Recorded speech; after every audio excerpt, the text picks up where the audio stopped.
Topik yang akan kita bahas pada kesempatan kali ini adalah tentang tanda-tanda dicabutnya hidayah. Tanda-tanda dicabutnya hidayah. Ikhwan dan akhwat yang dirahmati Allah Subhanahu wa taala, sungguhnya nikmat yang teragung adalah nikmat hidayah. Karenanya Allah mewajibkan kita untuk meminta hidayah sehari minimal 17 kali. Dalam surat Al-Fatihah kita mengatakan ihdinas siratal mustaqim. Ya Allah, tunjukkanlah kami jalan yang lurus. Begitu agungnya nikmat ini, kata Imam Ibnu Qayyim rahimahullahu taala, sampai Allah mengajarkan bagaimana cara minta hidayah.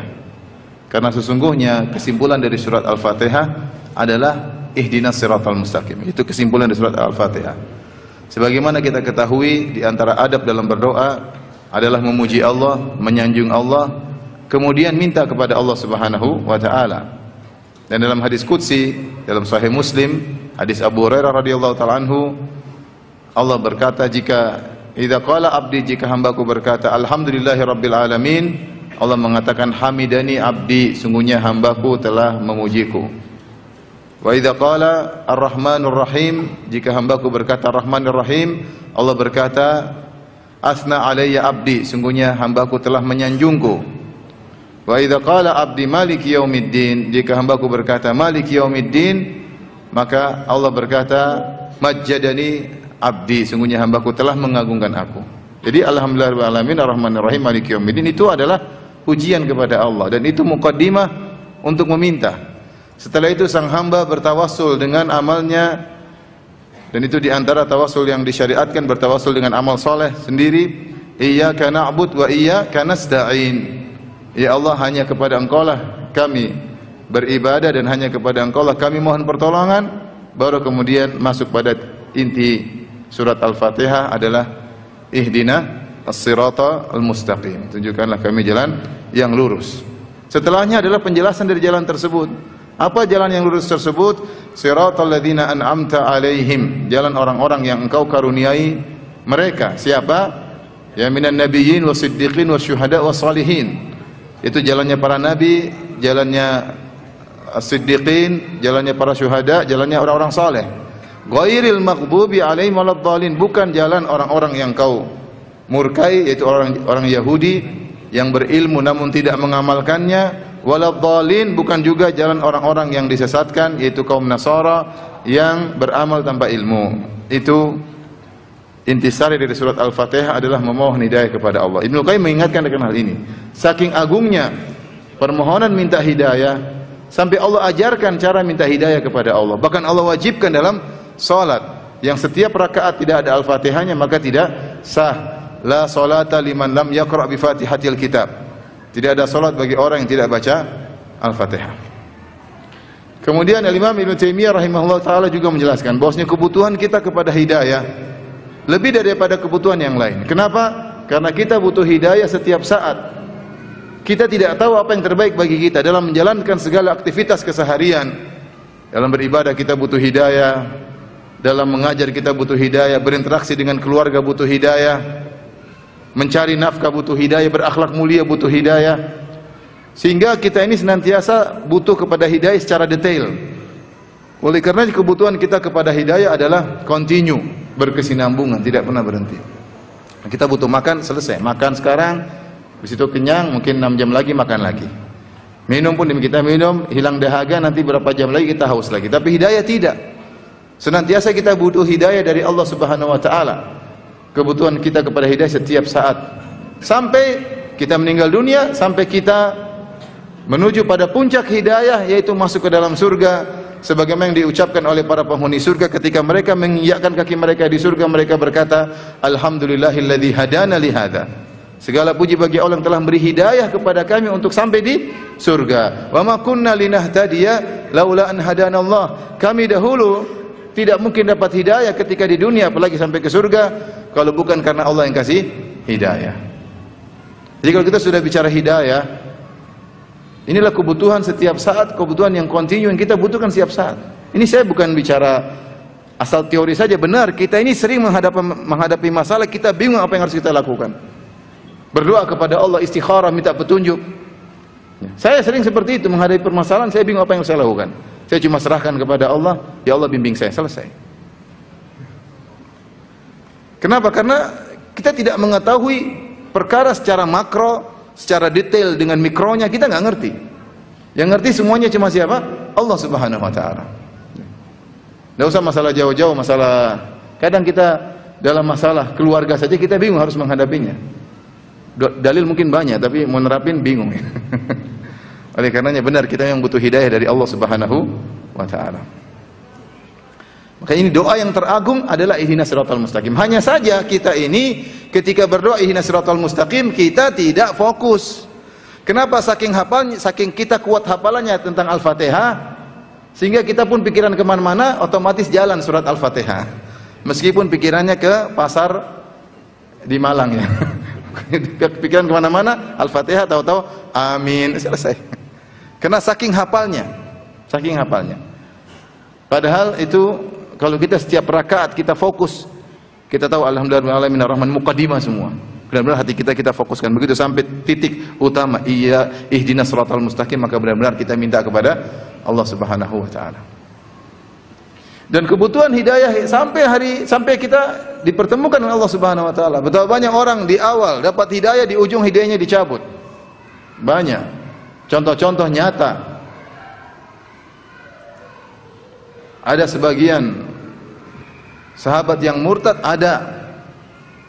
Bayangkan sudah ketemu Nabi SAW, sudah dengar wejangan Nabi, murtad. Ada nggak? Ada. Ada ulama yang kemudian murtad, ada. Saya sering sebutkan contohnya Abdullah Al-Qasimi, seorang ulama besar yang menulis buku-buku membantah kesyirikan. Buku-buku bantah kesyirikan, bukunya luar biasa, dialog dengan logika yang sangat luar biasa. Ketika dia tulis buku tersebut, betapa banyak orang yang memujinya dengan syair-syair memuji dia. Terakhir sebelum meninggal, sudah di masa tua, dia tulis buku judulnya Hadhihi Hiyal Aglal. Syariat itu hanyalah belenggu, menyusahkan orang dalam kehidupan. Subhanallah. Siapa yang bisa jamin? Ketika Syekh bin Baz rahimahullah ditanya, kok bisa seperti ini Syekh? Orang-orang awam saja hidayahnya kuat sampai meninggal tegar. Ini orang sudah di puncak kealiman bisa berubah. Syekh bin Baz mengatakan bisa jadi dia tidak pernah minta kepada Allah agar dikokohkan dalam hidayah. Lupa berdoa, ya muqallibal qulub, tsabbit qalbi ala dinik. Benar. Wahai pembolak-balik hati manusia, tegarkanlah hatiku di atas agamamu. Kita ini siapa yang jamin kita beriman terus? Sementara kita suka buka medsos, kita dengar syubhat, kita dengar ceramah orang, kita dengar ateis mungkin berbicara, tahu-tahu sedikit saja masuk, ceklek masuk ke hati kita, kita langsung ragu tentang Tuhan. Bisa terjadi nggak? Bisa. Kalau Allah tidak menolong kita, bisa kita tergelincir. Jangankan kita, Nabi Muhammad SAW Allah sebutkan dalam Al-Quran, walaula an thabbatnaka laqad kita tarkanu ilaihim syai'an qalila. Kalau bukan kami kokohkan engkau wahai Muhammad, sungguh engkau telah condong kepada mereka dengan kecondongan yang sedikit. Rasulullah SAW bisa condong kalau Allah tidak kokohkan apa? Hatinya. Dan ini benar-benar diakui oleh Nabi. Makanya di antara doa yang paling sering Nabi baca apa? Ya muqallibal qulub tsabbit qalbi ala dinik. Ente pede merasa kokoh iman, Nabi saja terus minta kepada Allah Subhanahu wa Ta'ala. Nabi SAW minta agar diberi istiqamah, agar kokoh di atas hidayah. Dan Nabi yang mengatakan laulallah mahtadaina, kalau bukan karena Allah kita tidak dapat hidayah. Wa ma tasaddaqna wa ma shallaina, kalau bukan karena Allah kita tidak bisa salat, kalau bukan karena Allah kita tidak bisa bersedekah. Tapi Allah yang buka hati siapa yang Allah kehendaki. Oleh karenanya kebutuhan kita kepada hidayah kebutuhan yang urgent dan continue sampai kita meninggal dunia. Kita nggak tahu penghujung kita seperti apa. Lihatlah, saya sering sampaikan juga bagaimana Imran bin Hattan. Imran bin Hattan seorang tabi'in. Bahkan kibar tabi'in senior, bertemu dengan sahabat-sahabat. Dulu di atas sunnah. Suatu ketika dia tertarik dengan seorang wanita bermadzhab Khawarij. Terkenal cantik jelita, sementara Imran bin Hattan wajahnya kurang tampan, agak buruk rupa wajahnya. Maka orang-orang menasihati dia, wahai Imran bin Hattan, dia perawi hadis. Salah satu perawi hadis dalam Sahih Bukhari.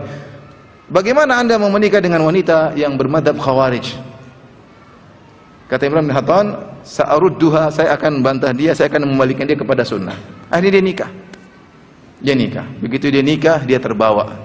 Dia begitu cinta kepada sang wanita. Akhirnya dia menjadi bermadzhab Khawarij.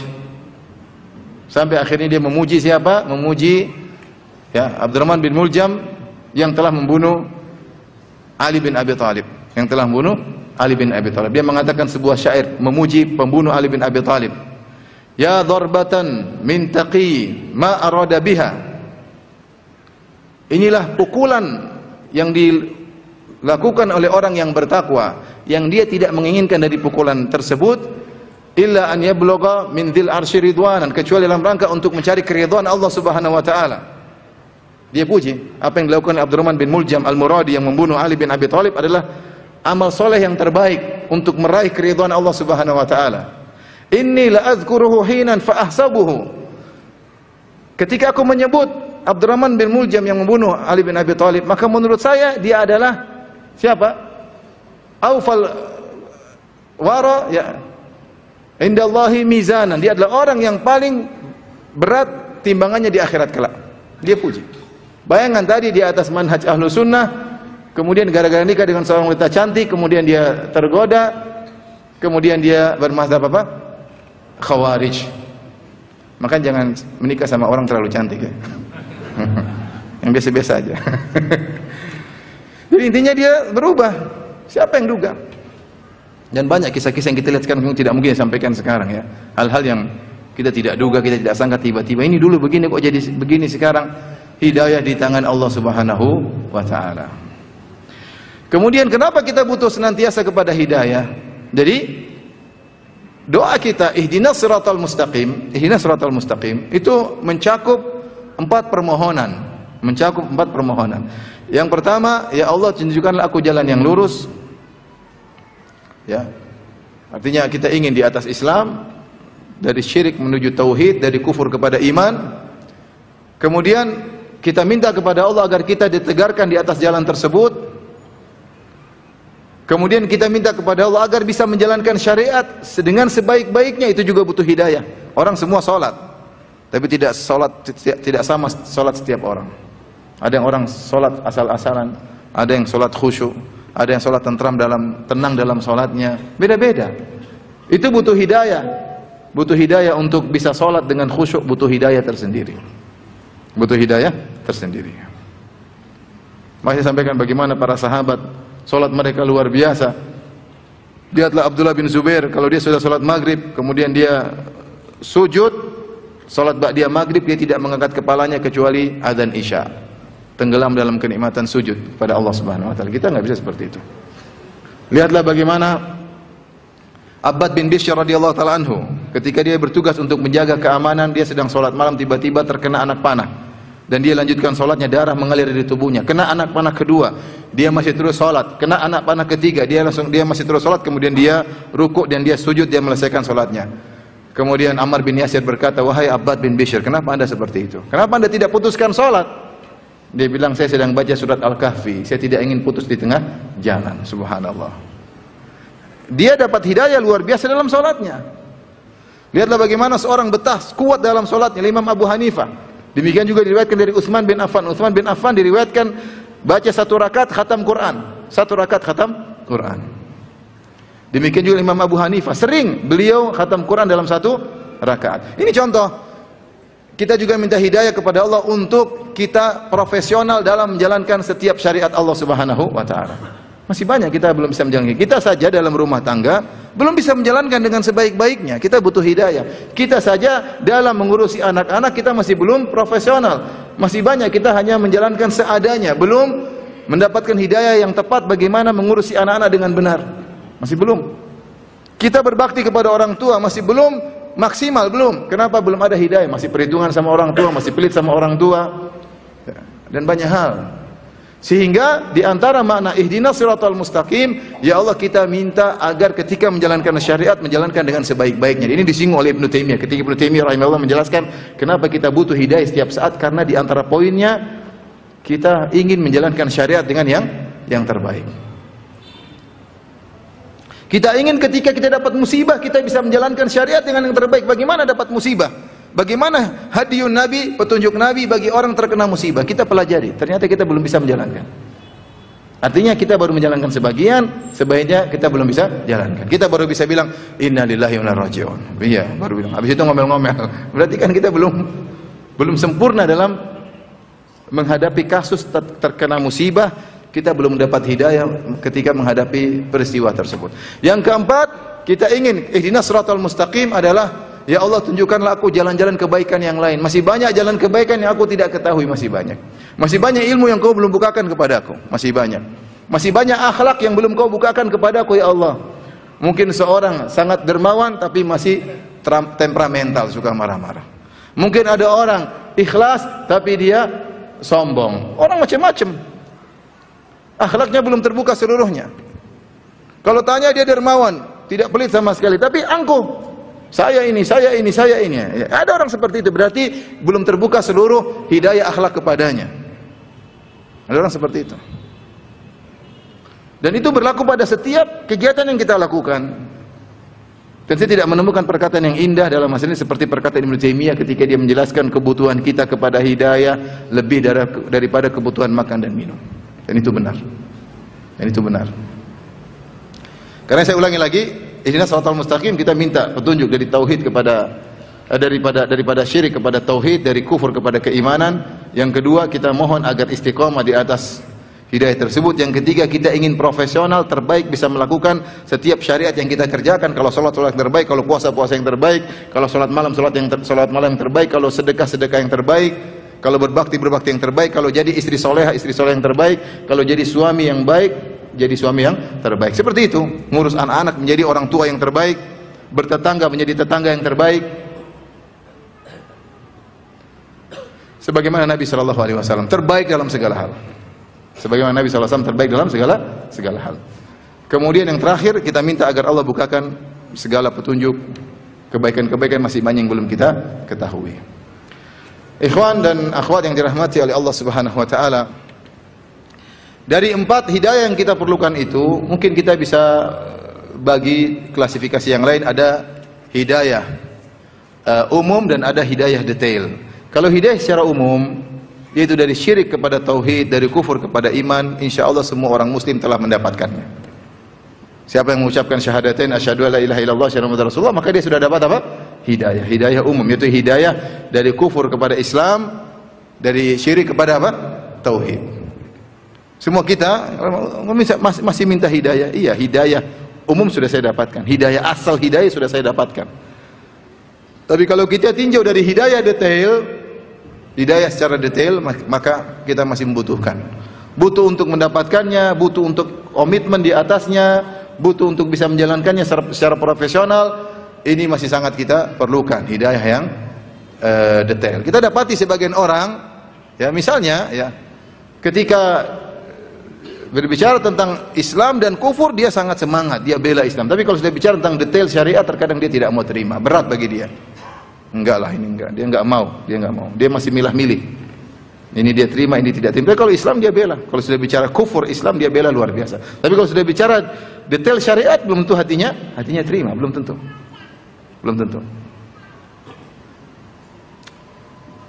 Masih banyak orang belum bisa terima, mohon maaf. Masih banyak orang belum bisa terima bahwasanya musik itu haram. Masih banyak orang belum bisa terima. Mau kita jelaskan detail-detail perkataan ulama, dalil, seabrek-abrek perkataan para sahabat, tetap aja dia belum bisa terima.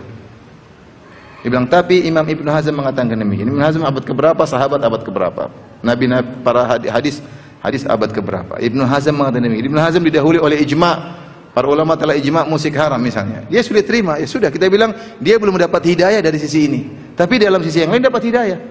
Artinya saya ingin sampaikan bahwasanya ada orang dapat hidayah dari sisi yang lain, dari sebagian secara detail syariat terkadang dia belum dapat hidayah. Ya begitulah kita.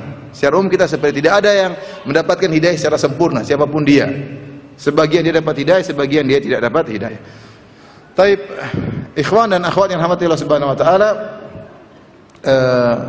jadi hidayah adalah anugerah yang sangat mahal. Hidayah adalah anugerah yang terbaik yang harus kita syukuri kalau kita dapat hidayah tersebut dan kita jaga hidayah tersebut. Pembahasan kita adalah tentang ciri-ciri atau tanda-tanda dicabutnya hidayah. Ikhwan dan akhwat yang rahmati Allah Subhanahu wa taala,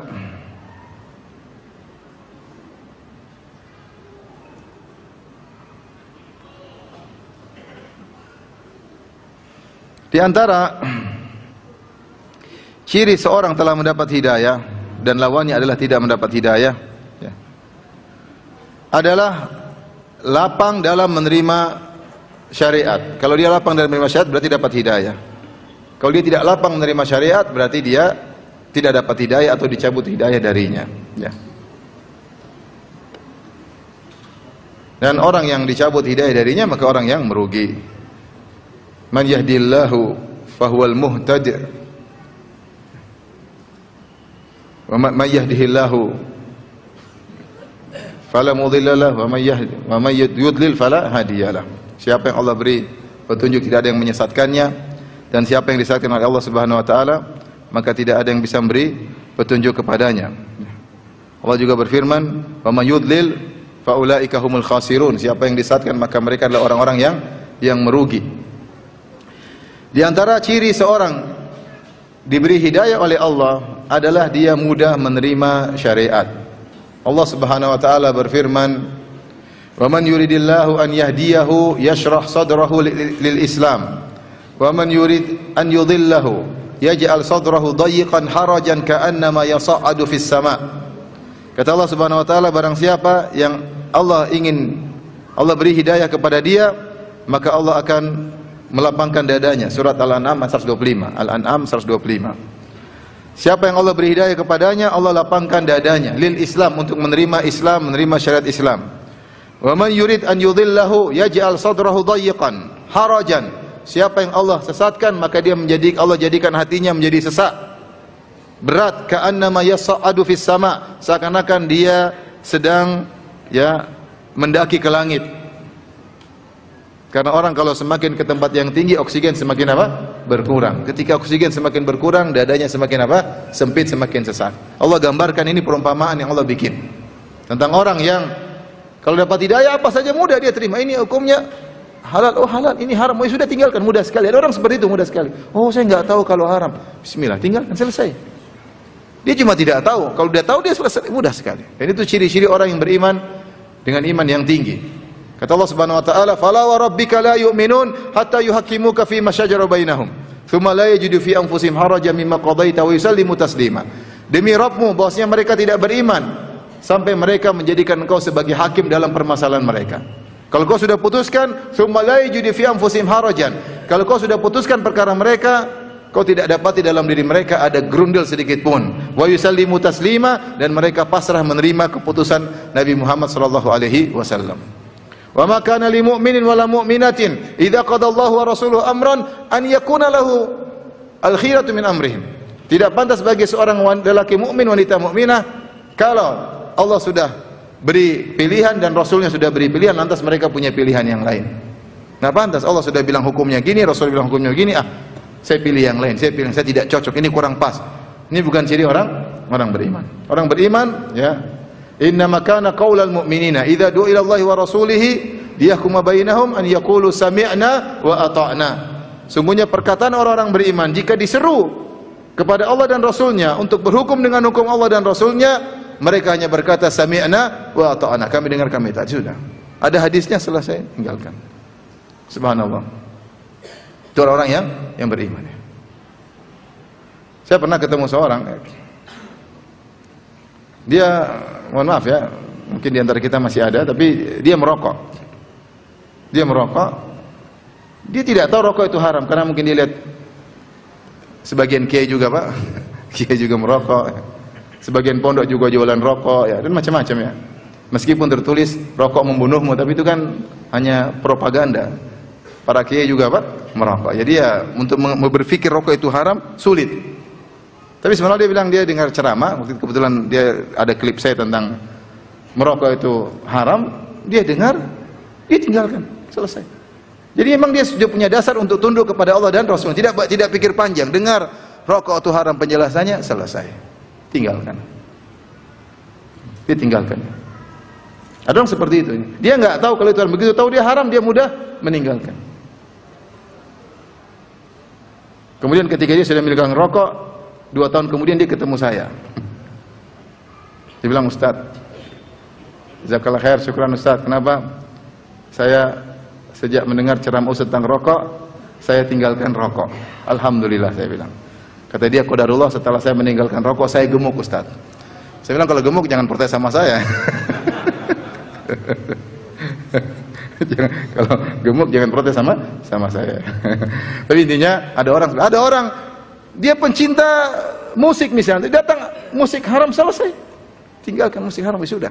Mau diapain? Itu orang memang dasarnya dia imannya tinggi, cuma dia tidak tahu hukumnya. Ya. Dia tidak tahu hukumnya. Sebagian orang, ya, ini tanda bahwa dia tidak dapat hidayah. Dia selalu ngeyel, dikasih tahu hukumnya gini dia nggak mau, pikir gini nggak mau, dikasih tahu hukumnya A dia cari B, di hukum B dia cari C. Wa man yurid an yudhillahu yaj'al sadrahu dhayiqan harajan ka'annama yas'adu fis sama. Barang siapa yang Allah sesatkan, maka Allah jadikan hatinya sempit, sulit, seperti dia naik di atas tempat yang tinggi, susah untuk bernapas. Dikasih tahu syariat, dia selalu ngeles, tidak mau. Nah, itu maksudnya begini, maksudnya gini. Kenapa? Ada syahwat yang dia perjuangkan. Karena dia tahu syariat ini bertentangan dengan syahwatnya, sehingga dia selalu mencari pembenaran. Selalu mencari pembenaran. Orang seperti begini ada, dia belum dapat hidayah dari sisi ini. Ini bahaya, bahaya. Kalau seorang sudah diberi hidayah, sudah tahu benar-benar itu adalah kebenaran, kemudian dia sengaja meninggalkannya, ini bisa berdampak pada berikutnya. Bisa berdampak pada dia disesatkan pada perkara-perkara berikutnya. Makanya Allah Subhanahu wa taala berfirman, "Falamma zagu azagallahu qulubahum." Tatkala mereka menyimpang, Allah simpangkan hati mereka. Jadi bahaya. Beda kalau orang masih ragu, saya belum jelas mungkin hadisnya sahih atau tidak. Dia cari kebenaran tapi dia belum tampak pada dirinya kebenaran yang terang benderang. Ini kayaknya hadisnya coba dicek dulu deh. Benar enggak perkataan ulama seperti itu? Dia masih ragu. Ketika dijelaskan ini hadisnya, ini ayatnya, ini penjelasan ulama, dia sudah klop, dia terima. Ada orang sudah jelas-jelas, ini ayatnya, ini hadisnya, ini perkataan ulama, ini 4 mazhab, dia masih tidak mau terima. Bukan apa-apa, dia tahu itu kebenaran, tapi ada syahwat yang tidak mau dia tinggalkan. Ini hati-hati. Ketika dia sengaja meninggalkan hidayah, ketika itu maka Allah akan cabut hidayah untuk dia pada perkara-perkara berikutnya. Allah cabut hidayah darinya. Allah berfirman, "Falamma zagu." Tatkala mereka menyimpang, sudah tahu jalan kebenaran, dia menyimpang, azagallahu qulubahum. Allah sesatkan hati mereka. Ini mengerikan.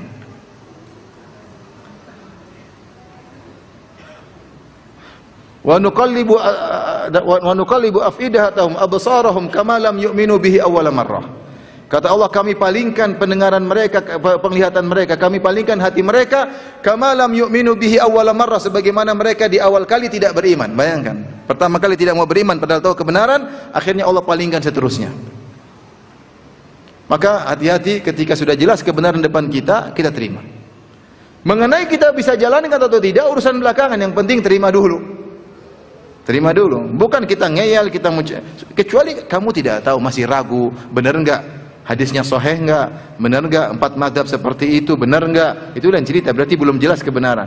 Yang bahaya sudah jelas kebenaran kemudian meninggalkan, ini sebab dicabutnya hidayah oleh Allah Subhanahu wa taala. Kalau sebagian orang menyimpang, subhanallah. Kita dapati sebagian orang dahulu buku-bukunya tentang tauhid, tentang sunnah. Kemudian dia menyimpang sedikit demi sedikit sampai akhirnya membela ya, kesesatan dan membela kesyirikan dan seterusnya. Waspada. Jadi kalau Anda merasa ada dalilnya, Rasulullah bilang kok kayaknya nggak mau terima, ini hati-hati, segera istighfar. Segera apa? Istighfar. Jangan-jangan Anda dicabut hidayah oleh Allah Subhanahu wa taala. Tapi kalau Anda dapat ayat hadisnya, Masya Allah, benar. Ini benar sesuai, saya cek hadisnya sahih, penjelasan ulama sahih, ya sudah, saya terima. Mungkin saya belum bisa jalankan, tapi saya apa? Terima bahwasanya itu benar-benar syariat Allah Subhanahu wa taala.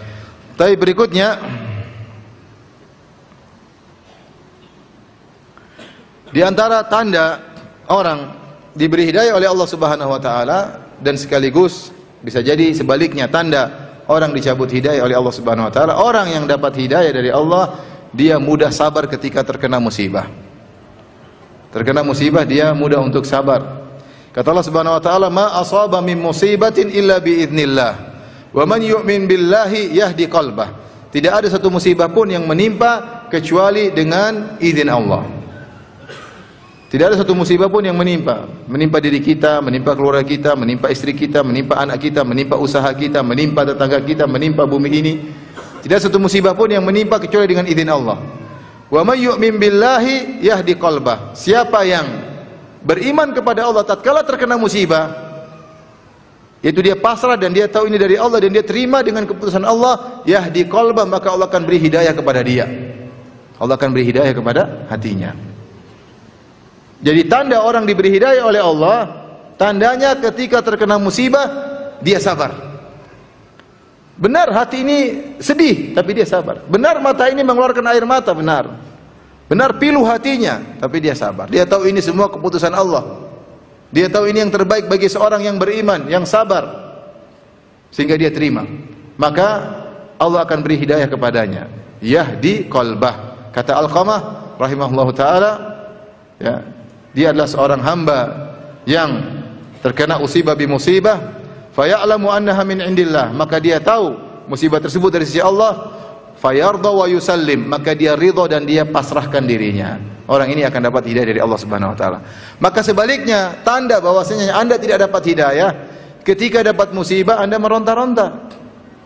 Kata Nabi sallallahu alaihi wasallam, "Laisa minna man latamal khududa wa syaqqal juyuba wa da'a bid awal jahiliyah." Bukan dari golongan kami seorang tatkala terkena musibah, kemudian dia menampar-nampar pipinya, dia menjambak-jambak rambutnya, dia robek-robek bajunya, dan dia menyeru dengan seruan jahiliyah. Ini orang tidak dapat hidayah.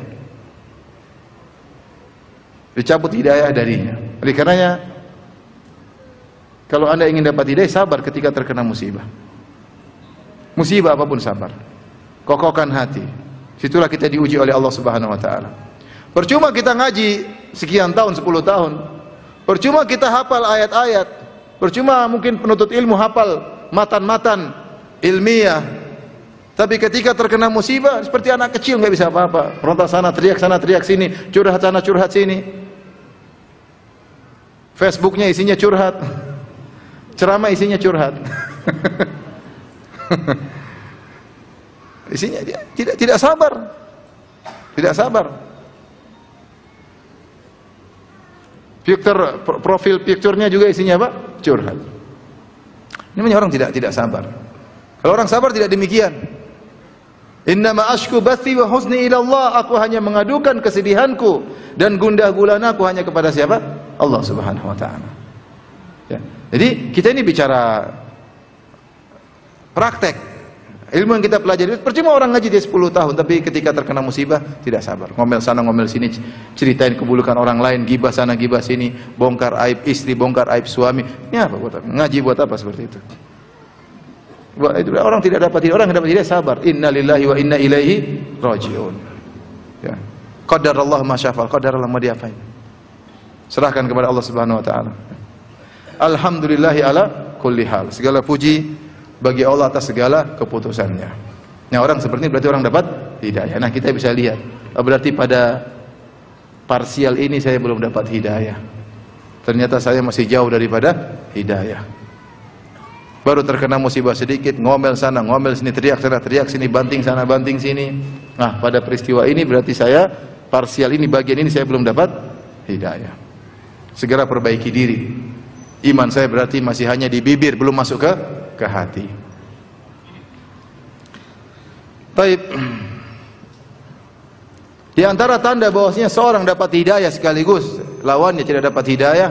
Kalau orang dapat hidayah, dia masih mengenal mana kebaikan, mana kemungkaran, dan dia tahu dia sedang bersalah, maka dia istighfar kepada Allah Subhanahu wa taala. Ini penting. Dan sebaliknya, kalau orang sudah tidak dapat hidayah dicabut, dia tidak melihat kemungkaran sebagai kemungkaran. Dia melakukan kemungkaran dengan hati yang lapang. Dia melakukan kemungkaran dengan hati yang lapang. Tidak ada kegelisahan, tidak ada kekhawatiran, tidak ada ketakutan, tentram melakukan kemaksiatan. Ini tanda ciri orang sudah dicabut hidayahnya. Dalam hadis kata Nabi SAW, Innal abda idza akhta'a khati'atan tuktabu fi qalbihi nuqtatun sauda. Sesungguhnya seorang hamba jika melakukan suatu dosa, maka akan diberikan pada hatinya titik hitam, di kalbunya, sanubarinya titik hitam. Fa idza huwa naza'a wastaghfara wa taba suqila qalbuhu. Kalau dia ternyata bertobat dan dia meninggalkan maksiat tersebut, istighfar, maka akan dibersihkan lagi hatinya. Wa in ada zida fiha. Kalau dia maksiat lagi, kembali lagi maksiat lagi, maka ditambah titik-titik hitam tersebut. Hatta ta'luwa qalbu, sampai titik hitam tersebut meliputi seluruh sanubarinya. Isinya hitam. Ya. Wa huwa ran alladzi dzakara Allah, dan itulah ya ar-ran, yaitu tutupan yang telah menutupi hati seorang yang Allah berfirman, kalla bal rana ala qulubihim ma kanu yaksibun. Sungguhnya ya, warna hitam telah meliputi hati mereka atas apa yang telah mereka kerjakan. Dalam hadis yang lain Rasulullah SAW mengatakan, ta'ridul fitanu 'alal qulubi udan udan. Sungguhnya fitnah itu datang kepada hati sedikit demi sedikit, setahap demi setahap. Ada yang mengartikan udan-udan seperti kalau kalhasir, seperti tikar. Tikar itu kan adalah anyaman dari kalau zaman dulu mungkin terbuat dari semacam kayu-kayu kecil. Jadi fitnah datang mengenai satu demi satu anyaman tadi. Ya. Sampai kemudian Rasulullah mengatakan hatta tasirul qulubu hatta tasirul qalbain, sampai hati-hati menjadi dua model. Ada hati yang suci, bersih, yang kalau terkena fitnah dia bisa melawan, dan ada hati yang kemudian menjadi mirbat, seperti hitam keabu-abuan. Di antara sifat hati tersebut yang sudah rusak tadi, tidak mengenal yang ma'ruf dan tidak mengingkari kemungkaran. Sudah yang kemungkaran dianggap yang ma'ruf, tidak ada bedanya antara ma'ruf dengan mungkar. Dan ini ikhwan, tanda bahwasanya dicabut hidayah. Ini terkadang kita alami atau sebagian kita alami dalam sebagian hal. Saya sering sampaikan contoh ini. Contoh karena sering kita bermaksiat, bisa membuat kita akhirnya menganggap maksiat tersebut sebagai suatu hal yang biasa tanpa ada kegelisahan sedikit pun. Sebagian orang misalnya terjerumus dalam kedustaan dan sengaja berdusta. Kata Nabi SAW, وَلَا يَزَالُ الرَّجُلُ يَكْذِبْ وَيَتَحَرَّ الْكَذِبْ حَتَّى يُكْتَبَ عِنْدَ اللَّهِ كَذَّابًا. Seseorang berdusta dan dia sengaja untuk berdusta. Saking terusnya berdusta sampai distempel oleh Allah sebagai sang pendusta. Kalau dia sudah distempel sebagai sang pendusta, dia tidak peduli mau dusta 1000 kali, 2000 kali, dia tidak peduli. Bagi dia suatu hal yang biasa, karena kebiasaan. Kebiasaan. Ya, ibarat orang kalau sudah masuk di toilet mungkin pertama bau enggak, lama-lama ternyata oke juga. Seperti itu. Kira-kira demikian. Orang melakukan maksiat pertama gelisah. Orang misalnya nonton yang tidak-tidak, pertama nonton gelisah. Haram ini, tapi lama-lama kecanduan. Dia sudah tidak menganggap ini sebagai kemungkaran, dan dia mengerjakan dengan tentram hati. Santai aja. Dan ini menimpa sebagian kita. Saya sering sampaikan, kita tadi pagi sudah saya sampaikan juga, terbiasa melihat wanita terbuka auratnya. Kita nonton reporter-reporter wanita yang menceritakan berita-berita dalam dunia, tapi dia tidak pakai jilbab. Dia pasti berhias, mungkin terlihat lehernya, mungkin terlihat sebagian buah dadanya, mungkin terlihat lengannya, terlihat kecantikan. Kita biasa ngelihat, biasa. Nanti ada iklan, apalagi yang YouTube-nya bukan premium ya, ada iklan, biasa aja. Kita tidak astagfirullah, enggak. Kita malah mengamati. Iklan apa sih? Malah dibesarin. Akhirnya apa? Akhirnya dalam sisi ini kita tidak menganggap ini sebagai kemungkaran, bahkan kita melihat dengan rileks, tidak ada rasa salah sama sekali. Ini hati-hati. Ini contoh kita mungkin dicabut hidayah dari sisi ini. Karena terbiasa melakukan maksiat, sehingga maksiat tersebut dianggap suatu hal yang biasa. Harusnya kalau kita masih punya hidayah dalam hati, begitu lihat kemungkaran kita bilang apa? Astagfirullah. Paling tidak ini enggak benar, astagfirullah ya. Tapi mana orang biasa. Sampai kalau di grup terkadang kirim lelucon, di situ isinya perempuan tidak terbuka auratnya, dan biasa aja, dia tidak merasa bersalah. Menyebar klip di situ isi perempuan terbuka auratnya, biasa aja, dia tidak merasa bersalah. Dia kirim di grup tidak punya malu, karena dia tidak menganggap suatu kemaksiatan. Karenanya di antara orang kalau masih punya hidayah dalam hatinya, dia pasti gelisah kalau melakukan apa? Kemaksiatan. Dia merasa tidak tentram dan dia beristighfar kepada Allah Subhanahu wa taala. Adapun kalau sudah santai, biasa-biasa aja, ini kita tidak bilang dicabut hidayah keseluruhan, tidak. Tapi secara parsial, secara juz'i, dari sisi itu hidayahnya telah dicabut oleh Allah Subhanahu wa taala. Bagaimana cara mengembalikannya? Segera istighfar, tadi kata Nabi sallallahu alaihi wasallam. Udah hitam-hitam istighfar terus, mulai memutih sampai saya bersih. Jadi apa ya, orang kalau awalnya, makanya kan dikatakan takwa itu engkau berjalan seperti, jadilah engkau seperti orang berjalan di atas jalan yang situ ada duri, duri kecil, duri besar. Yahdharu ma yara, hati-hati jangan sampai keinjak duri. Tapi kalau seseorang sudah keinjak duri, cuek aja udah, mau berlumuran darah sudah terlanjur, sudah sekadung sudah, akhirnya tidak merasa sakit lagi. Orang begitu kalau sudah maksiat, tadinya ragu-ragu, mau riba atau enggak, ragu-ragu, aduh, kok geli saya, tapi berani, 1, 2, 3, akhirnya 1000 riba pun biasa aja. Ditegur, ya semua orang juga begitu, biasa aja, semua orang juga begitu. Dalilnya apa? Semua orang juga apa? Begitu ya. Kamu kok itu nggak boleh lihat kayak gitu. Semua orang juga gitu. Mana kita mau tundukkan bagaimana? Semua orang juga terbuka auratnya. Dia menghalalkan dengan menggampangkan. Kita bilang, dia nggak bilang, iya ya astagfirullah saya belum bisa menghindar melihat yang haram, astagfirullah saya. Tapi dia malah membenarkan, biasa aja. Di mana-mana juga begitu. Ya nggak bisa begitu. Jangan meremehkan apa? Kemaksiatan.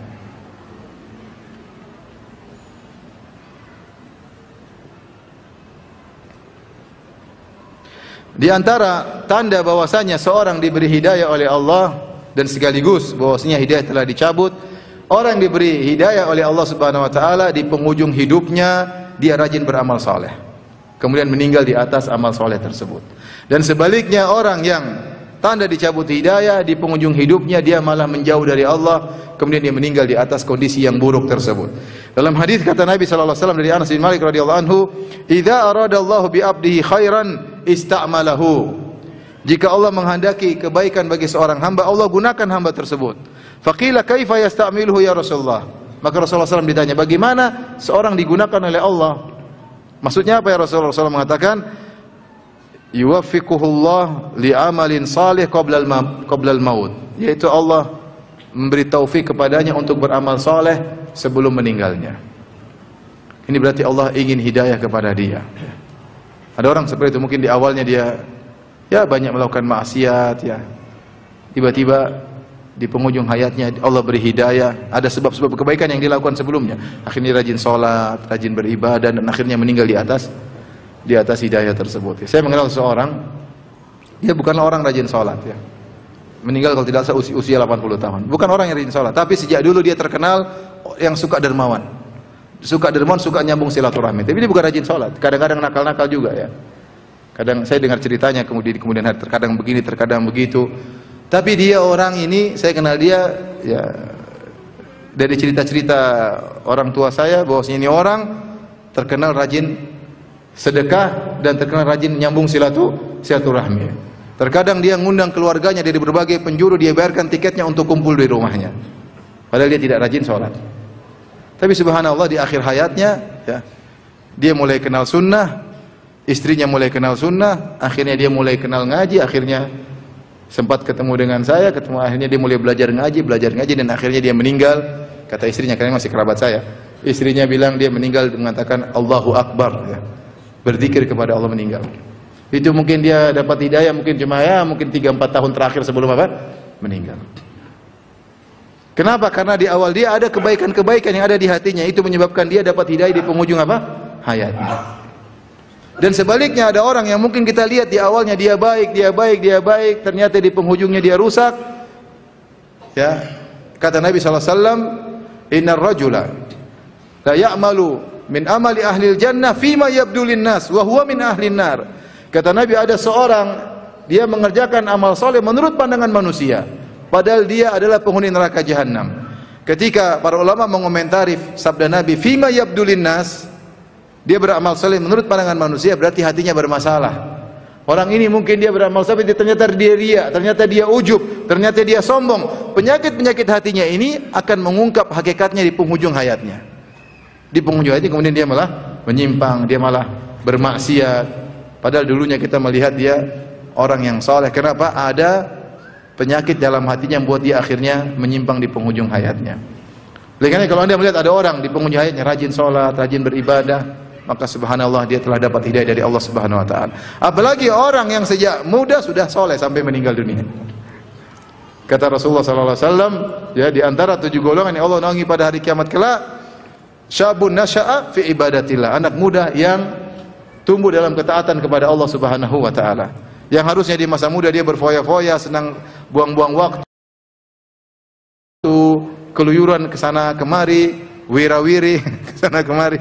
Kemudian ternyata sejak muda dia bertakwa kepada Allah, dia dipertahankan sampai meninggal dunia. Dan itu banyak kalau kita lihat misalnya di Arab Saudi yang sejak kecil memang sudah baik, sudah hafal Quran, sudah hafal hadis, kemudian jadi imam terus sampai meninggal dunia. Subhanallah, ada orang seperti itu ya, ada. Ada juga yang nakal kemudian jadi ulama juga ada. Ada seseorang, saya tahu orang tersebut, saya tidak ingin sebut namanya. Saya tahu dari siapa? Saya ketemu orang tua di Madinah. Orang tersebut tanya saya, "Kamu kenal si fulan?" Saya bilang kenal. Kenapa? Itu waktu masa mudanya orang paling nakal sekampung itu. Sampai bapak saya bilang, "Kamu boleh main sama semua orang, tapi jangan main sama anak ini." Anak itu sekarang jadi ulama besar. Dia yang diperingatkan oleh bapaknya biasa-biasa aja. Dia yang cerita sama saya. "Kamu tahu si fulan?" Iya, saya tahu. Kalau nggak salah saya waktu lagi di bengkel, tetangganya orang yang saya kenal tersebut. "Kamu tahu si fulan?" Iya. Itu anak waktu masih muda nakalnya luar biasa. Sampai bapak saya bilang, "Kamu boleh main sama semua orang kecuali ini anak, jangan main sama dia." Sekarang ini anak yang katanya tidak boleh main sama dia jadi apa? Jadi ulama besar. Subhanallah, hidayah. Oleh karenanya, kalau ada orang di penghujung hayatnya rajin ibadah, yakinlah dia telah diberi hidayah oleh Allah Subhanahu wa taala. Rajin ke masjid, rajin baca Quran, ya, kurangi interaksi dengan orang-orang, ya. Ikut pengajian, ya. Ini insyaallah tanda kebaikan baginya. Tapi mungkin yang terakhir yang ingin saya sampaikan, atau masih ada dua, di antara tanda orang dapat hidayah, dan ini penting bagi kita, senantiasa menyerahkan urusan kepada Allah, senantiasa bertawakal kepada Allah. Ini orang berarti dapat hidayah. Dia tidak pernah menyerahkan urusan kepada dirinya sendiri. Dalam segala perkara dia serahkan urusan kepada Allah Subhanahu wa taala. Dan itu doa Nabi sallallahu alaihi wasallam, "Ya Hayyu ya Qayyum bi rahmatika astaghits fa aslih li sya'ni kullah." Wahai Zat yang Maha Hidup, Al-Qayyum yang menegakkan yang lainnya, tidak ada yang bisa tegak kecuali dengan Allah Subhanahu wa taala.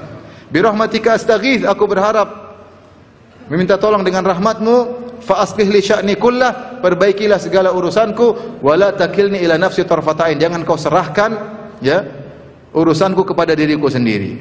Makanya orang yang paling sering bertawakal Nabi sallallahu alaihi wasallam. Segala kegiatannya dipenuhi dengan doa. Nabi sallallahu alaihi wasallam mau tidur berdoa, bertawakal kepada Allah Subhanahu wa taala. Subhanakallahumma rabbi bika wada'tu jambi wa bika arfa'u. Ya Allah, dengan Engkaulah aku bisa meletakkan lambungku, aku bisa angkat lambungku karena Engkau. Ya. Ketika Nabi ingin tidur, Nabi berdoa, aslamtu wajhi ilaik, ya Allah, aku serahkan wajahku kepadamu. Wa fawattu amri ilaik, aku serahkan urusanku kepadamu.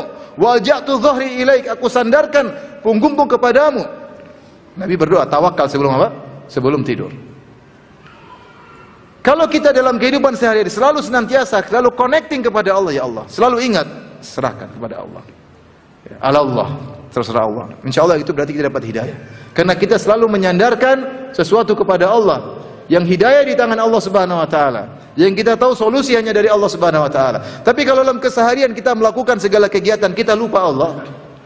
Kita selalu fokus kepada cara kita bekerja, fokus pada kemampuan kita, selalu fokus kepada teman rekan kerja kita, terpukau dengan sebab-sebab di depan kita, lupa kepada Allah, berarti kita tidak dapat hidayah. Tidak dapat hidayah.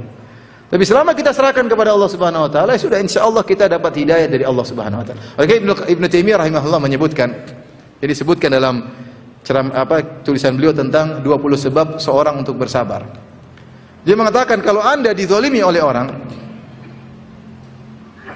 ada dua yang bisa Anda lakukan. Pertama, Anda membalas. Yang kedua, Anda tidak balas, Anda serahkan kepada Allah Subhanahu wa taala. Biarkan Allah urusannya Allah. Innallaha yudafi'u 'anil ladzina amanu. Allah membela orang yang beriman. Kita kalau dizalimi, kita selalu menempuh cara pertama. Kita ingin balas, dan itu sering kita akhirnya menyerahkan urusan kepada diri kita sendiri. Maka Ibnu Taimiyah mengatakan cuma dua pilihan. Kau serahkan Allah yang ngurusin atau kamu ngurusin sendiri. Kalau kamu ngurusin sendiri, kau akan ditinggalkan oleh Allah. Tapi kalau kau serahkan kepada Allah, biar Allah yang urus orang yang zalim tersebut, dan akibatnya akan indah cepat atau lambat. Tapi kebanyakan orang milih cara pertama. Anda pede dengan ini, oh saya bisa habisi dia, saya bisa gini. Dia lupa. Ya.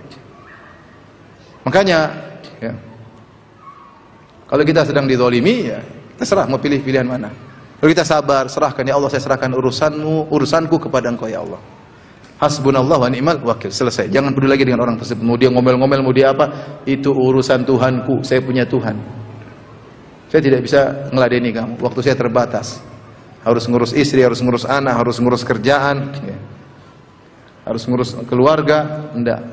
Saya serahkan kepada Allah. Yakin bahwasanya akibatnya pasti indah, cepat atau lambat. Oleh karenanya di antara latifah yaitu faedah yang luar biasa disampaikan oleh Al-Alusi dalam tafsirnya ketika menyebutkan tentang bagaimana Bani Israel, ya. Ya. Wa tammat kalimatu rabbika al-husna ala bani Israil bima sabaru wa dammarna ma kana yasna'u fir'aun wa qaumuhu wa ma kanu ya'rishun dalam surat Al-A'raf. Ketika Allah menyebutkan maka sempurnalah kesudahan yang indah bagi Bani Israel karena kesabaran mereka. Karena kesabaran mereka. Bima sabaru karena kesabaran mereka. Kata Al-Alusi, Bani Israel sabar menjalani siksaan yang dilakukan oleh Fir'aun dan bala tentaranya ditemani oleh Nabi Musa, sehingga akhirnya Allah memberi kesudahan yang indah bagi mereka, mereka diselamatkan. Fir'aun dan bala tentaranya dibinasakan. Tapi Allah sebutkan apa? Bima sabaru, karena mereka sabar. Kemudian setelah itu Al-Alusi menyebutkan contoh-contoh kejadian-kejadian ketika suatu negeri kemudian dizolimi oleh penguasanya dan mereka tidak bersabar, mereka menghadapi dengan cara mereka, maka ditinggalkan oleh Allah dan biasanya penghujungnya buruk. Ini kata Al-Alusi. Mau bikin pakai cara sendiri, tidak kembali kepada Allah, mendahulukan emosi daripada bukan berarti kita pasrah, enggak, berusaha tapi dengan kesabaran. Dan ini berlaku pada setiap hal. Antum menghadapi permasalahan, contoh antum lagi masalah dengan kakak atau adik misalnya, ribut. Antum bagaimana? Antum mau sabar, tenang, Allah yang kasih solusi, atau antum mau ngomel, mau bentak-bentakan? Antum menyesal, antum bentak-bentakan sama kakak adik, mungkin antum menang secara zahir tapi lihat akibatnya buruk. Adik semakin jauh, hidup tidak nyaman, pertengkaran bertahun-tahun. Tapi kalau antum sabar, ini saya bilang contoh sederhana, antum sabar. Mungkin ada masalah sama adik, sabar. Ya udah, sabar, hadapi dengan tenang, berdoa kepada Allah, pasti indah, cepat atau lambat, pasti. Cepat atau lambat. Antum ada masalah sama suami, ibu-ibu misalnya punya masalah sama suami atau punya masalah sama istri, antum punya dua cara. Antum bisa dengan otot antum, bisa emosi antum bisa gampar tuh perempuan, bisa. Antum bisa ceraikan, pulang ke rumah orang tuamu. Kata istrinya, gimana mas, orang tua saya sudah nggak ada rumahnya. Antum bisa dengan cara kasar, bisa. Tapi bagaimana dampaknya? Buruk. Dia buruk, antum buruk, anak-anak buruk. Tapi kalau antum sabar menghadapi, pasti indah. Tapi serahkan kepada siapa? Kepada Allah. Dan ini banyak akan kita dalam kehidupan kita. Artinya saya bukan mengajarkan antum pasrah, enggak. Sabar dan berusaha ikut aturan-aturan Nabi Shallallahu Alaihi Wasallam. Nasihat dengan cara yang lembut, ya, sabar, berdoa kepada Allah, serahkan kepada Allah. Jangan pernah pede pada diri kita sendiri. Jangan bilang saya pintar ngadep ini gampang. Sudah, itu nanti akan ditinggalkan oleh Allah. Kapan seorang bersandar pada dirinya, dia akan ditinggalkan oleh makhdhul, hidayah dicabut darinya. Dia dicabut darinya. Dalam segala hal, ini dalam segala hal. Serahkan kepada Allah Subhanahu wa taala. Jadi seorang yang senantiasa menyerahkan urusannya kepada Allah, itu orang telah diberi hidayah oleh Allah Subhanahu wa taala. Kapan kita menyerahkan urusan pada diri kita atau pasrahkan, saya punya teman jenderal, tenang dia, itu enggak benar seperti itu. Ente caranya gimana? Hubungi teman ente jenderal, berdoa kepada Allah. Jadi ente terlalu pede punya teman jenderal, punya backingan kuat. Itu ente berarti ditinggalkan oleh Allah Subhanahu wa taala.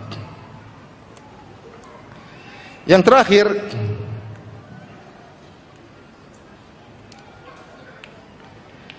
di antara tanda bahwasanya seorang dapat hidayah adalah mengikuti jalan para sahabat. Allah berfirman, fa in amanu bihi faqad fa in amantum bimithli ma amanu bimithli ma amantum bihi faqad ihtadaw. Jika mereka beriman seperti iman kalian wahai para sahabat, faqad ihtadaw, maka mereka telah dapat hidayah. Itu ayat berapa? Saya carikan.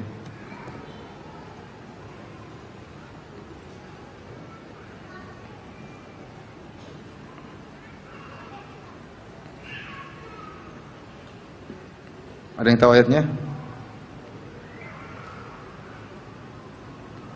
Fa in amanu bimithli ma amantum bihi faqad ihtadaw. Sebentar. Saya ingin antum catat ya.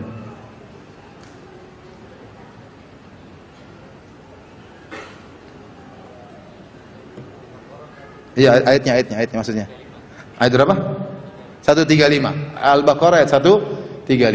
Fa in amanu bimithli ma amantum bihi faqad ihtadaw. Jika mereka beriman seperti iman kalian. Itu ayat Allah berbicara tentang kaum mukminin. Kaum mukminin tersebut adalah para sahabat. 137. Ya, 135 tambah 2, 137. Benar ya, 137 ya? Ya, fa in amanu bimithli ma amantum bihi faqad ihtadaw. Jika mereka beriman seperti iman kalian, sungguh mereka telah dapat hidayah. Maka seorang berusaha beragama mengikuti petunjuk para sahabat. Logikanya sangat sederhana. Yang paling ngerti tentang dakwahnya Nabi Muhammad siapa? Para sahabat, murid-murid Nabi langsung. Ya, makanya Imam Malik berkata, "Faman lam yakun yauma idzin dinan falan yakunal yauma dina." Apa yang di zaman Nabi bukan agama, zaman sekarang juga bukan agama. Mustahil zaman Nabi bukan agama, sekarang menjadi agama, bahkan jadi wajib. Dulu di zaman Nabi enggak ada yang praktekkan, sekarang jadi wajib. Lah, mustahil seperti itu. Kalau sekarang dianggap wajib padahal di zaman Nabi tidak pernah ada, padahal faktor untuk melakukannya juga ada. Sebagaimana faktor yang ada sekarang, namun mereka tidak lakukan, kita lakukan sekarang. Kita anggap sebagai syiar. Ya, berarti dulu para sahabat tidak dapat hidayah dong. Kita yang dapat hidayah, mereka tidak dapat hidayah. Sederhana ya. Wa khairul huda huda Muhammadin sallallahu alaihi wasallam. Sebaik-baik petunjuk Muhammad sallallahu alaihi wasallam. Makanya terkadang aneh, di zaman dulu tidak ada. Tidak ada kita dengar sahabat berzikir sambil joget-joget, loncat-loncat, tarik kanan kiri, kemudian sekarang jadi syariat. Gimana? Sahabat dulu tidak ada yang berzikir seperti itu, loncat-loncat sampai menari-menari, goyang-goyang sana, loncat-loncat sampai pingsan-pingsan. Enggak ada. Bagaimana zaman sekarang sebagian thariqah menganggap itu sebagai syiar, sebagai tingkatan ketakwaan yang tertinggi, sampai orang joget-joget sampai menjadi wajib, mendapati seperti ada aliran dari ilahi. Ya, ini gimana ini? Zaman sahabat enggak ada kok seperti ada sekarang seperti ini. Kita bilang apa yang di zaman sahabat bukan agama, zaman sekarang juga bukan agama. Contoh sederhana. Zaman dahulu tidak ada, sahabat bilang kalau ada orang gila saking tinggi kewaliannya jadi gila. Enggak ada. Sebutkan pada saya seorang sahabat yang gila, semakin tinggi imannya semakin gila. Dari mana? Abu Bakar gila atau tidak? Umar, Utsman, ribuan sahabat enggak ada yang gila. Kemudian muncul zaman sekarang, semakin wali semakin apa? Gila ya. Enggak mungkin. Di zaman sahabat itu bukan agama, zaman sekarang juga bukan agama. Bagaimana di zaman sahabat itu bukan agama, sekarang dianggap sebagai agama. Dan demikian segala perkara. Fa in amanu bimithli ma amantum bihi faqad ihtadaw. Kalau mereka beriman seperti iman kalian wahai para sahabat, sungguhnya mereka telah mendapat hidayah. Jika tidak maka tidak. Sederhana. Tapi demikian saja. Ikhwan dan akhwat, para jamaah Masjid Ahmad Yani rahimahullah taala yang diberkahi oleh Allah Subhanahu wa taala, apa yang saya sampaikan. Kalau yang bertanya saya persilahkan.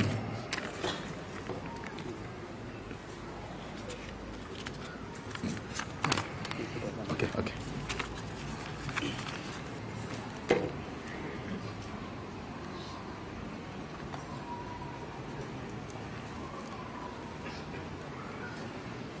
Ini ada yang minta doa kepada kawan-kawan untuk mendoakan ya.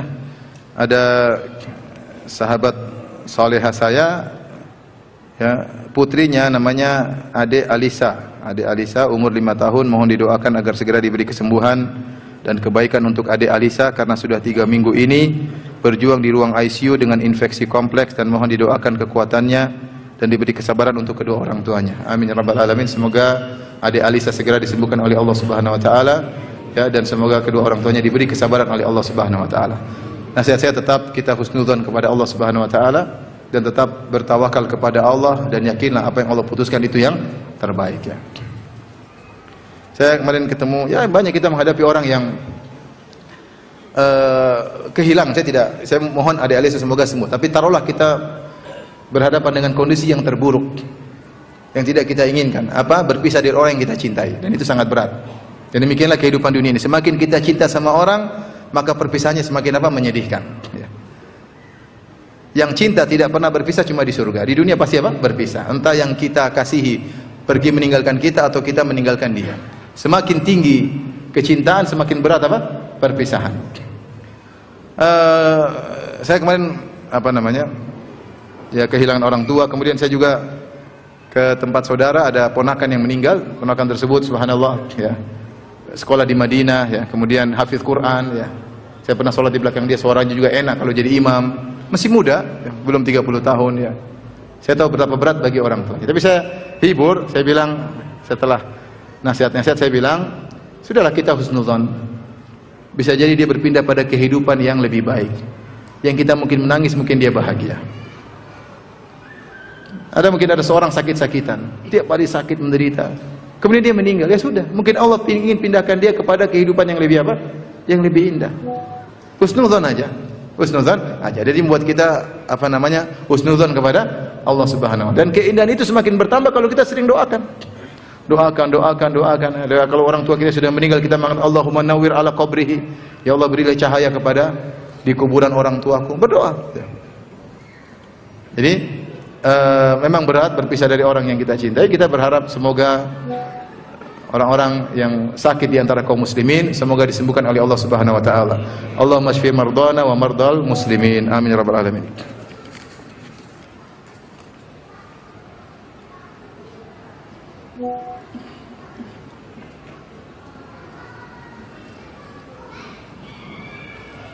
Ustaz, suami saya termasuk orang yang rajin sholat, rajin mengaji, dan sering ikut kajian. Saya menikah dengan suami karena agamanya. Saya rasa agamanya lebih bagus daripada saya. Namun setelah saya menikah, suami saya ternyata suka dengan sesama jenis. Bagaimana menyikapinya dan apakah termasuk tanda dicabut hidayah? Kalau anti, endahlah, itu bukan anti ngerti itu kesalahan, berarti anti sedang diuji oleh Allah Subhanahu wa taala, dan itu terjadi, ya. Saya pernah juga ditanya sama seorang, jadi sudah nikah, kalau nggak salah sudah bertahun-tahun, tidak pernah digauli. Dia mengeluh, kenapa tidak pernah digauli? Suami saya tidak pernah, ternyata qadarullah, ketahuan suaminya apa? Suka dengan lawan jenis. Alhamdulillah belum dimacam-macamin, sudah apa? Ketahuan, ya. Yang lebih parah, pernah saya juga ditanya, seorang wanita nangis telepon, sudah punya anak 3, kalau tidak salah sudah belasan tahun menikah dengan suaminya. Di penghujungnya suaminya homoseksual. Gara-gara apa? Gara-gara berselancar di medsos, ketemu dengan teman-teman lamanya yang mungkin dulu praktisi homoseksual, kembali lagi seperti sedia kala. Padahal ketika nikah sudah sembuh, normal, hidup tenang, kemudian berhubungan juga dengan nyaman, ya. Tapi subhanallah, ketika main internet, awalnya dia main internet akhirnya kembali ke masa lalunya, ya. Ya, maksud saya ukhti yang bertanya, ya, sabar, hadapi dengan baik, ya. Kalau memang anti perlu harus berpisah, ya berpisah, nggak ada masalah. Kalau anti bisa nasihati dia untuk sadar, oke, ya. Bahwasanya orang berpenyakit juga bisa sembuh. Tapi kalau anti takut spekulasi terlalu tinggi, minta pisah boleh, nggak ada masalah.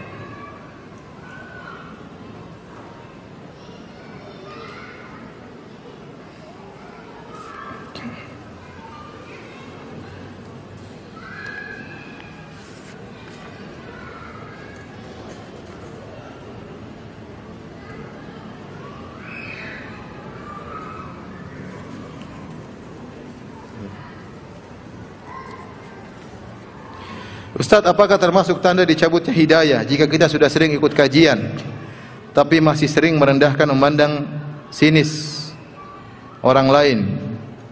Apakah diucapkan atau hanya dalam hati? Kepada sesama muslim yang mungkin belum belajar lebih tentang agama ini. Ya, kita ini sering saya sampaikan, kalau kita dapat hidayah, dapat petunjuk, dapat kelebihan, bukan untuk kita merendahkan orang lain. Rasulullah SAW mengatakan, al-kibr batarul haq wa ghamtun nas. Sombong itu adalah menolak kebenaran, sudah tahu benar dia tidak mau terima, padahal dari Allah dia tidak mau terima, padahal dari Rasul dia tidak terima. Ini puncak kesombongan. Kesombongan yang kedua terkait dengan manusia, ghamtun nas, merendahkan manusia. Di antara ciri-ciri orang sombong, apa itu? Cuma segitu, misalnya. Sombong namanya, Pak. Cuma bisa apa begitu? Cuma bisa ngajar Al-Fatihah, cuma bisa ngajar TPA. Bisa apa dia? Ini ciri-ciri orang apa? Sombong. Kita punya kelebihan untuk kita syukuri dan kita menghargai prestasi yang telah dicapai oleh siapapun. Jangan kita merendahkan orang lain. Dia cuma bisa ngajar Al-Fatihah, alhamdulillah dia ada yang mengajar, mengurangi beban kita mendakwahi kaum muslimin. Dia cuma bisa ngajar TPA, emang kita bisa ngajar TPA? Belum tentu bisa. Ketahuan kita susah ngajar TPA gimana? Coba waktu masuk musim pandemi awal, kita yang ngajar anak-anak kita, berat atau tidak? Berat. Lebih baik ngajar antum-antum daripada ngajar anak umur 5 tahun, berat. Guru-guru bisa ngajar TPA, Masya Allah. Jadi kita punya kelebihan bukan untuk merendahkan orang. Kita punya hafalan tinggi bukan untuk nggak bisa hafal, otaknya buntu. Enggak, kita bersyukur. Dan kita harus ingat bahwasanya kelebihan kita ini pertanggungjawabnya semakin besar, hisabnya semakin apa? Semakin panjang, bukan untuk merendahkan orang lain. Jadi kelebihan yang Anda miliki untuk disyukuri, untuk dipikirkan ada tanggung jawabnya, bukan untuk dalam merendahkan orang lain.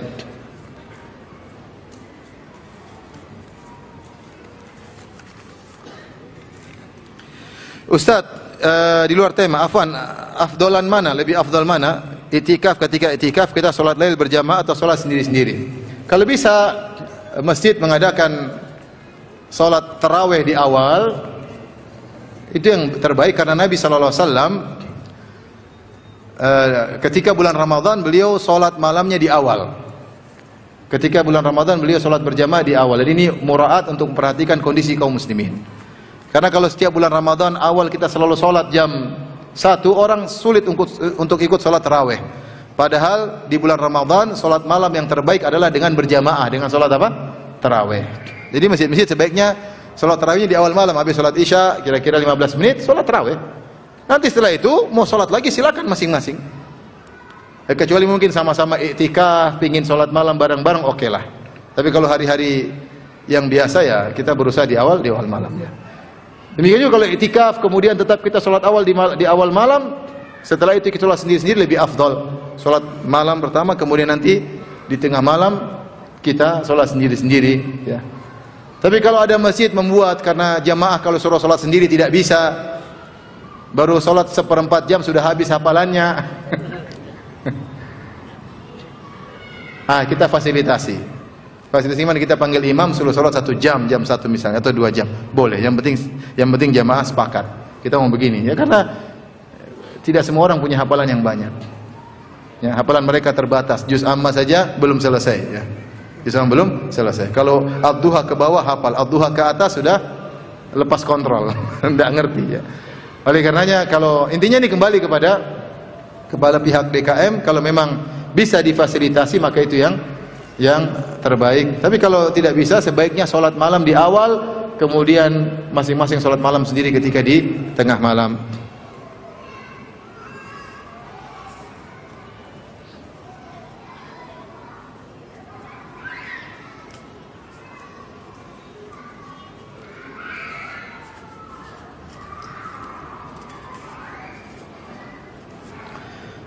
Ada seorang tenaga medis yang membuka praktek dengan tarif seikhlasnya. Apakah itu termasuk tawakal dalam urusan rezeki, tetapi masang iklan di medsos? Apakah itu bukan termasuk riya atau pamer atau ujub? Wallahu alam, saya nggak tahu. Saya nggak tahu ya.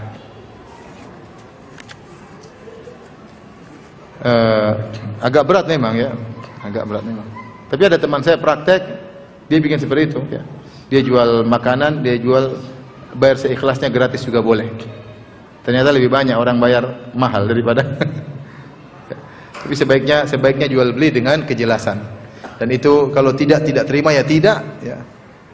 Kalau dia mau hadiahkan. Kalau dia mau memberi tarif, dilihat orang miskin kasih murah. Kalau enggak ya enggak usah dibayar. Itu lebih baik ya, daripada dibuat medsos seperti ini. Nanti ya tidak enak lah.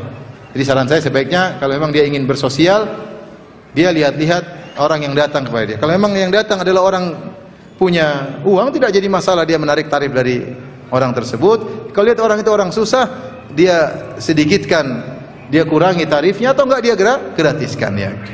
Saya punya kawan dokter seperti itu ya. Dia tarifkan murah, sampai sehari bisa jadi 200 pasien. Cepat, dia memang sudah ahli dan dia kasih tarif yang murah. Orang miskin datang, niatkan untuk apa? Beribadah ya. Daripada bikin kayak begitu jadi narik perhatian, jadi orang bahan pembincangan. Kita nggak pingin jadi pusat perhatian ya. Jadi kalau antum ingin sosial ya sosial aja. Kalau antum ingin ya, tapi ini saya tidak melarang ya. Artinya saya bilang anjuran dari saya, sebaiknya agar bisa lebih menjaga hati ya tadi kita buka praktek saja.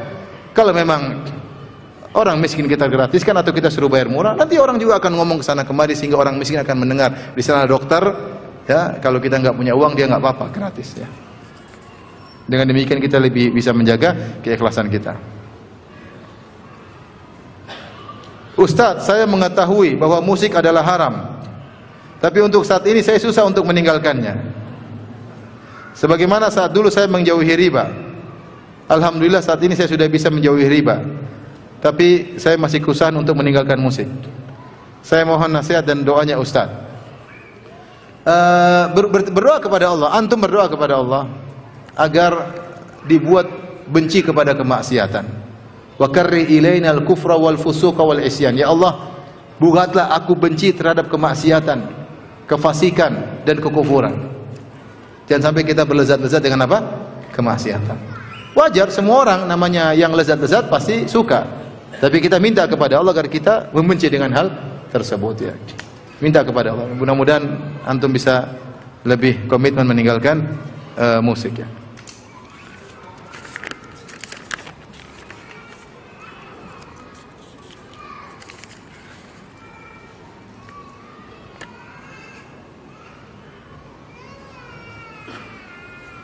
Tapi sebenarnya ada orang-orang kalau banyak orang yang dulu di masa lalunya buruk, tapi dia ada baik, akhirnya di ujungnya dia jadi baik. Saya kenal seseorang, dia kerjanya dulu, dia cerita sama saya, dulu kerjaannya entertain bos-bos, kemana beli apa namanya ke tempat pelacuran, ke tempat diskotik, dia dipertemukan dengan pelacur-pelacur, kerjanya seperti itu. Sekarang dia dapat hidayah, kemudian ngaji, masya Allah ya. Tapi dia bilang, kalau saya ngantar orang, misalnya ada bos-bos saya ngantar ke tempat pelacuran, kalau tiba waktu sholat, saya sholat.